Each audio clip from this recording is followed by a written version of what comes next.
Did you know कि homeopathy में ऐसे दो बड़े पावरफुल मेडिसिन हैं जो स्पेशली उन लोगों के लिए बनाए गए हैं जिन्हें बारिश, ह्यूमिडिटी और डैम्प वेदर बिल्कुल भी सूट नहीं करता। Welcome back to the channel guys, and आज हम बात करेंगे द डैम ट्विंस की, यानी कि डल्का मारा और नेट्रम सल्फ्यूरिकम। तो without wasting the time let's get started with dulcamara. तो डल्का मारा को आप याद रख सकते हो as a remedy of cold plus wet exposure, यानी कोई इंसान जो भीग गया हो, ठंडी हवा लग गई हो या फिर उसके कपड़े गीले रह गए हो और उसके बाद से उसकी बीमारी स्टार्ट हो गई हो। ठीक है, तो मोस्टली आप ये कंप्लेंट्स रेनी सीजन में ज़्यादा देखोगे। पेशेंट के symptoms mostly sudden weather change के बाद आ जाते हैं। ठीक है, जैसे ही रेन आई, पेशेंट भीग गया और अगले ही दिन से उसके स्किन पर इरप्शंस होने लगे। इरप्शंस जैसे कि अर्टिकेरिया हो सकते हैं, रेड पैचेस हो सकते हैं, वेसिकल्स हो सकते हैं, इचिंग हो सकती है, स्किन में बर्निंग, चुभन और इरिटेशन। और सिर्फ स्किन ही नहीं, डल्का मारा ना अस्थमा में भी काफ़ी स्ट्रॉन्ग रेमेडी है। स्पेशली वो अस्थमा जो कोल्ड डैम्प वेदर में स्टार्ट होता है।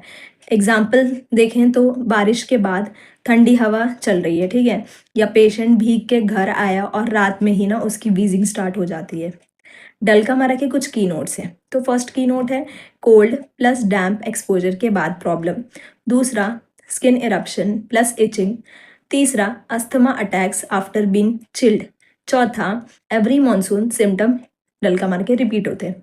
थिंक डल्का मारा व्हेन सीजन चेंज और उसके साथ साथ skin rash plus breathing problems आ जाती है, स्पेशली जब ठंड और बारिश के साथ हो। Now moving to natrum sulphuricum. Natrum sulph is the real damp climate asthma remedy. यहाँ पर एक्सपोजर की ज़रूरत ही नहीं होती है, सिर्फ मौसम ह्यूमिड हो जाए या फिर एनवायरनमेंट डैम्प हो और पेशेंट की अस्थमा ऑटोमेटिकली वर्सन हो जाती है। ठीक है, तो this is the medicine for बारिश वाला मौसम, और क्या कहते हैं उसे, सीलन वाली दीवारें, या तो फिर ओल्ड बिल्डिंग्स हो जाती हैं, और ऐसे रूम्स जो कि ज़मीन में होते हैं जैसे कि बेसमेंट हो गए, कोस्टल हाई ह्यूमिडिटी एरियाज होते हैं। ठीक है, तो नेट्रम सल्फ पेशेंट ना यूजुअली कंप्लेन करते हैं कि जैसे ही मौसम गीला हो जाता है तो उनकी सांस फूलने लगती है, कफ उनका लूज होता है, रैटलिंग होता है और ग्रीनिश स्पूटम भी उन्हें होता है। और पेशेंट को ना बैठ कर ही सांस लेनी पड़ती है, क्योंकि जब वो लेटता है ना तो उसकी अस्थमा वाली कंडीशन ना वर्स होती है। ठीक है, तो ये स्पेशली उन लोगों के लिए काम करता है, बच्चों में, जो बच्चे डैम्प हाउसेस में रहते हैं, बेसमेंट फ्लोर्स में, ग्राउंड वाटर सीपेज में या फिर ओल्ड बिल्डिंग्स में। और हाँ, एक बहुत ही इंटरेस्टिंग की नोट पॉइंट है नेट्रम सल्फ का, जिसमें क्या होता है, एक्जिमा और अस्थमा ऑल्टरनेट करते हैं। कभी नेट्रम सल्फ की स्किन बेटर होती है तो ब्रीदिंग प्रॉब्लम बिगड़ जाती है, और जब अस्थमा ठीक होता है तब स्किन फूट पड़ती है। It's a very important feature guys.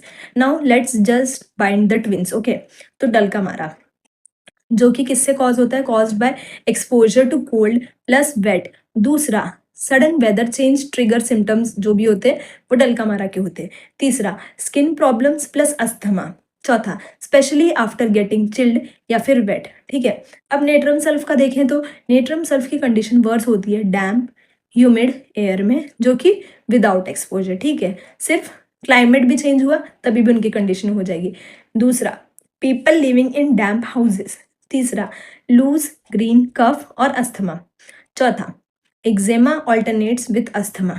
अब हम इसे सम अप करेंगे, तो इफ सिम्टम स्टार्ट हो रहे आफ्टर गेटिंग वेट या फिर चिल, देन थिंक डल्का मारा।